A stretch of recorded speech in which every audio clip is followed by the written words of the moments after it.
Who's there? Answer me. Show yourself. Long live the king. Bernardo, Yes. you're just on time. It's 12. Get to bed, Francisco. Will this relieve much thanks? I'm getting ill. Have you had quiet guard? Not a mouse stirring. Well, good night. If you meet Horatio and Marcellus, bid them make haste. I think I hear them. Stay there. Who is there? Friends to this ground. And leave it to them. Give you good night. Farewell, honest soldier. Who leave you? Bernardo took my place. Good night. Hey, Bernardo. Say what? Is Horatio there? Peace with him. Welcome, Marcellus. Welcome to Horatio. What has this thing appeared? Again tonight? I have seen nothing. Horatio says 'tis but our fantasy, and will not let belief take hold of him. Therefore, I have brought him with us to prove that his existence matters, and if so, he will talk to him. Hush, hush. It will not appear. Sit down a while, and let us once again assail your ears that are so fortified against our story, what we have 2 nights seen. Sit me down. Let us hear Bernardo speak of this. Last night of all, when yon same star that's westward from the pole had made his course to illume the part of heaven where now it burns, Marcellus and myself, the bell, the beaten one, and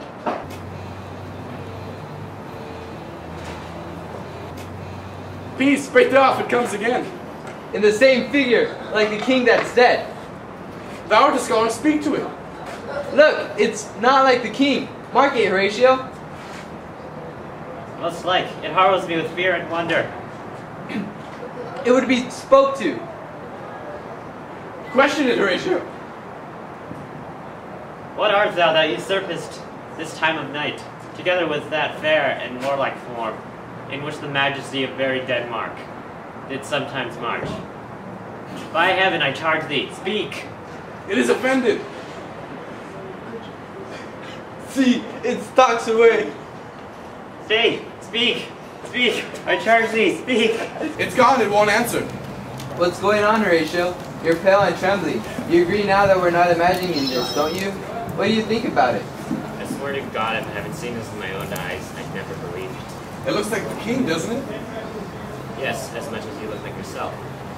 The king was wearing exactly this armor when he fought the king of Norway, and the ghost frowned just like the king once did when he attacked the Poles. It's happened like this twice. Before, always at this exact time. He stalks us by like a post. I don't know exactly how to explain this, but I have a general feeling this means bad news for our country. Alright, let's sit down and discuss that question. Somebody tell me why the strict schedule of guards has been imposed, and why so many bronze cannons have been manufactured in Denmark, and so many weapons brought from abroad, and why the shipbuilders are so busy they don't even rest day or night. Is something about to happen that warrants working this day and night? I can, or at least I can describe the rumors. As you know, our late king, whom we now just saw as a ghost, was the great rival of King Fortinbras, King of Norway.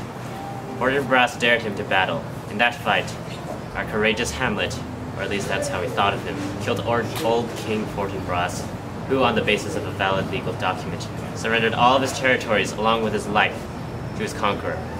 If our king had lost, we would have had to do the same.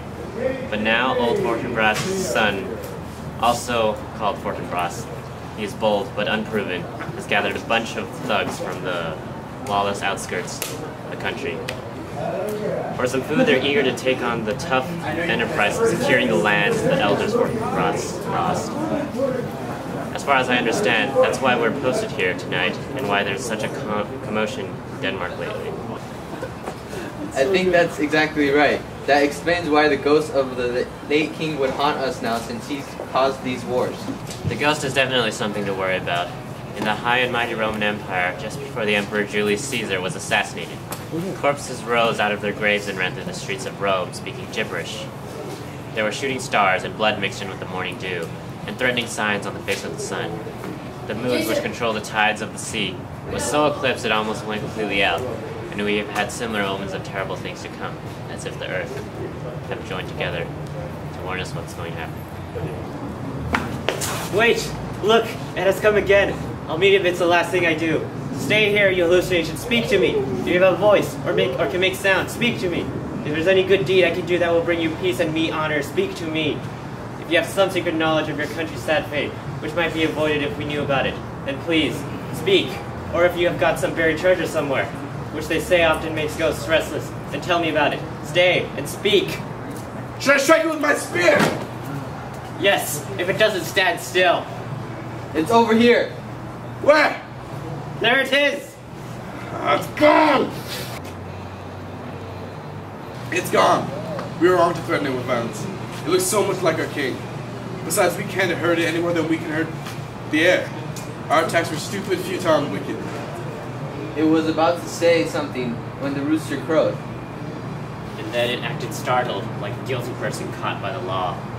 I've heard that the rooster awakens the god of day with its trumpet-like crowing and makes all wandering ghosts, wherever they are, hurry back to their hiding places. We've just seen proof of that. Yes, it faded away when the rooster crowed. Some people say that just before Christmas the rooster crows at night, long, so that no ghost dares to go wandering through the night safe. The planets have no sway over us.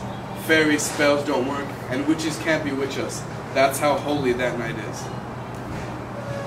Yes, I've heard the same thing and sort of believe it, but look, morning is breaking beyond that hill in the east. Turning the sky red. Let's interrupt our watch and go tell young Hamlet what we've seen tonight. I'm sure this ghost that's so silent with us will speak to him. Don't you agree that we owe it to him to tell him about this, out of duty and love? Let's do it. I know we'll find him in the morning.